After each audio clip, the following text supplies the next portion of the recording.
Not long after Joe Biden enters the Senate in 1973, he makes his first trip to Israel, where he meets with Golda Meir on the eve of the Arab-Israeli war.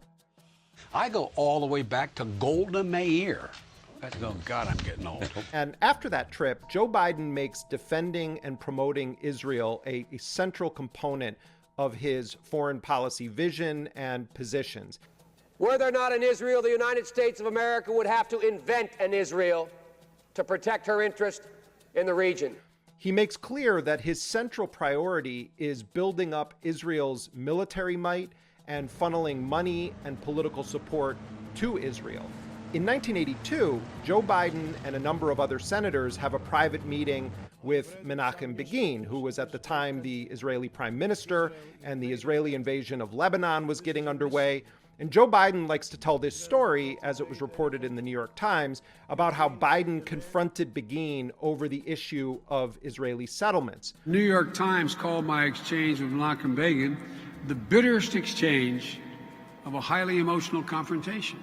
But what Biden doesn't talk about from that meeting is what Begin says also happened, and that is that Joe Biden got up and gave this impassioned defense of Israel's actions in Lebanon, including the killing of women and children. And Biden said he would do the same thing if he was in Israel's position.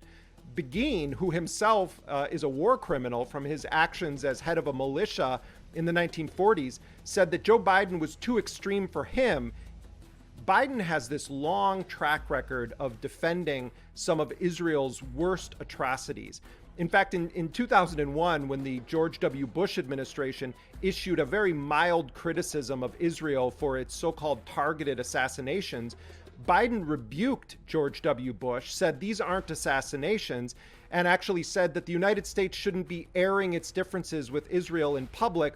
In 2006, Joe Biden is front and center as an enthusiastic backer of Israel's simultaneous wars in Lebanon and its massive bombing of Gaza. He says Israel's doing the right thing in both places. In fact, Biden starts to compare Israel's actions in Lebanon to the U.S. invasion and occupation of Afghanistan in the aftermath of 9/11. We went in Afghanistan. Remember, we took out a wedding party by accident? Remember, we took out with these very sophisticated missiles we had? We accidentally killed some citizens. Is there ever a war more justified than us going into Afghanistan? I can't think of any worse since World War II more justified. Yet innocents got killed in us trying to protect America's interest. Joe Biden was an early supporter of recognizing Jerusalem as the capital of Israel, and also of moving the U.S. Embassy from Tel Aviv to Jerusalem, something that Donald Trump ultimately did as president. And the way that Biden has sort of carved out a critical corner for himself is on the issue of settlements. I have opposed settlements for more than 3 decades. While Joe Biden does have this consistent record of speaking out against the expansion of Israeli settlements, it has never been backed up by action. It's akin to a disagreement among very, very good friends. As vice president under Barack Obama, Joe Biden boasted about the closeness of his relationship with Benjamin Netanyahu. The people of Israel consider the Biden family part of our family.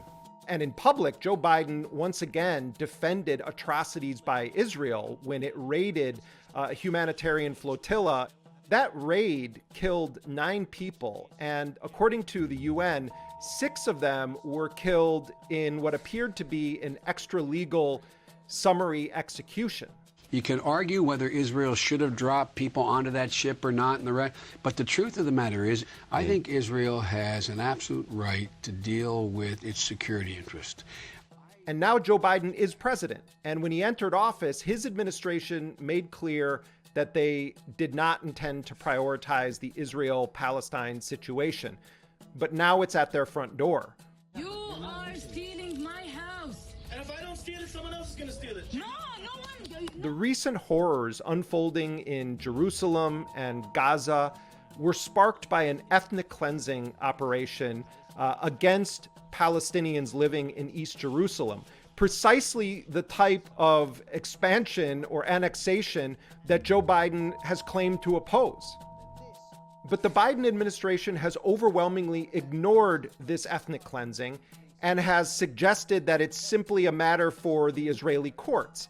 And as has been the case for decades of U.S. policy, the Biden administration has portrayed Hamas firing rockets into Israel as the central, almost exclusive issue, while simultaneously doing everything possible to minimize or excuse Israeli attacks against Palestinians, including attacks that are killing women and children regularly.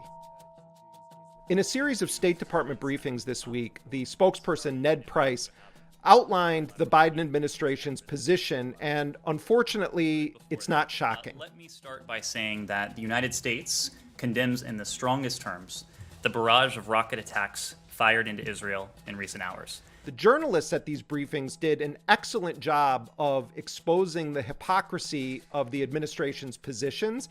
Do Palestinians have a right to self-defense? We believe in the concept of self-defense. We believe it applies to any state. Confronting the attempts at both sidesing the killing of civilians with impunity. What is this both sides thing? One side is occupying and the other side is being occupied. Could you care to explain what is the both sidism here? Well, most recently we have called on all sides to de-escalate. And at the same time, this refusal on the part of the Biden administration to recognize that Palestinians have any right to self-defense, something that they repeatedly emphasize Israel has. You said, we believe that it, meaning the right to self-defense, applies to any state. Well, you see the problem, right? Do you regard Palestine as a state?